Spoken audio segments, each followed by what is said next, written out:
something I've been wondering. Why are you called Code Talker? During World War II, the U.S. military used the languages of different tribes, including the Navajo, as codes, right? I know the term Code Talker was used to mean people sent to the battlefield to speak in those codes. Were you one of them? Our mother tongue was indeed used for war. But I did not go. I was already over the conscription age. However, I was made to help craft the codes that were spoken.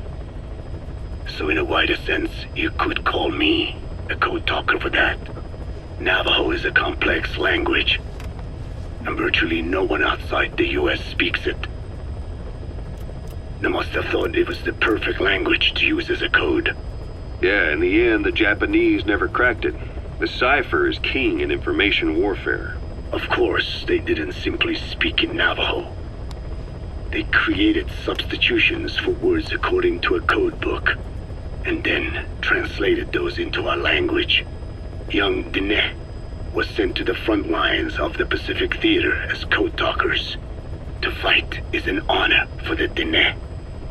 They were the pride of our people. But I cannot say this history brings me joy. Words are alive. When they are spoken, life is breathed into them. They become a part of the listener. Our words were transformed into lifeless ciphers and used for war. This, after the Black Ana spent generations suppressing the language. Yeah, I'm sorry. So I guess we shouldn't be calling you Code Talker, huh? No, I do not mind. The reason Skullface called me Code Talker was because I also am responsible for coding language into the vocal cord parasites. I am the same as those young warriors, used for a cipher's sake. I must never forget that. The name, Code Talker, is a lesson carved into my being. You said Skullface ordered you to weaponize the vocal cord parasites. But you also said he wasn't the reason. And he wasn't. I was seduced by the parasites. That is a fact. How? You mean from your curiosity as a scientist? That I cannot deny. But there is more to it. The story goes back to the 19th century, to my earliest memory. One day, a man from the government visited our Hogan, our home. I cried as he yanked me from my mother's arms and took me away to an Indian boarding school. From that day forward, I became George. This was the name my teacher gave me. I was forced to give up my Diné name, forbidden from speaking anything but English. If we dared utter a word of filthy Navajo, the teacher made us eat a bar of soap. Yeah, that was the U.S. government's education policy for Native Americans. To erase our words was like erasing our people. Their education was tantamount to ethnic cleansing. Over time, the overt persecution of our language stopped. But to this day, it continues to be eaten away by the lingua franca, that is English. Many of the Diné outside the reservations can speak nothing else. And it isn't just our language. Across the world, minority languages are being destroyed by dominant languages. Many are on the verge of extinction. Enter the vocal cord parasites. Yes. I began thinking that minority languages needed some sort of deterrent against dominant languages. In order that their peoples and cultures would survive. It was then that I came across literature at the Foundation claiming that man acquired language thanks to a type of parasite, one that distinguishes between languages as a precursor to reproduction. If I could just resurrect it, make it more pathogenic, I would have my deterrent against English. But I failed to hide that aim from Skullface. He noticed.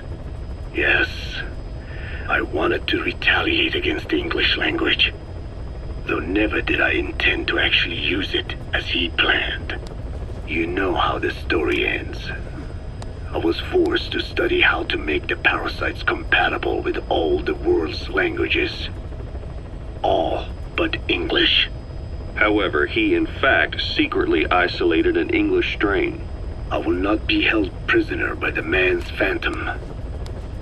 The English strain must not be allowed to exist either.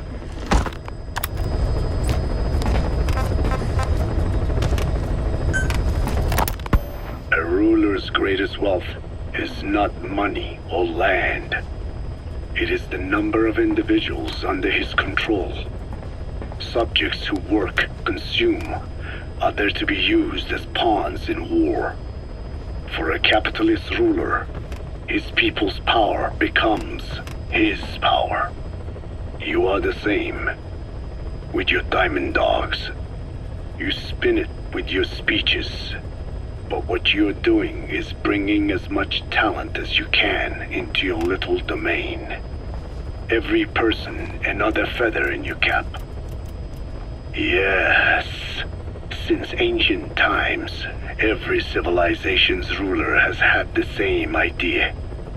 When people unite under one will, they become stronger than the sum of their parts. And the one will is the ruler's will. And what do rulers use to bring people together? Language. In the Old Testament, it is written that only one language was spoken in Eden. A shared tongue that united all of humanity. Mankind eventually grew aware of its power and harnessed that strength to build a tower to the heavens. The mighty Tower of Babel. This angered God, who splintered the language of man, and the tower was never completed. Languages emerged, and the earth was divided as men went their separate ways. Every age is the same. A ruler's first order of business, after conquering new land, is to force his tongue on its people. Ancient Rome, Napoleon, and now Zero. English is wreaking havoc around the world right now. The British Empire tilled the land with war as its hoe, then began planting the seed that is English. Eventually, American capitalism became the new instrument.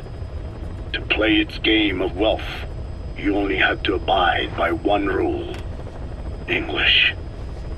By exploiting people's desires, English has become a leash that people gladly wear around their necks, it would seem.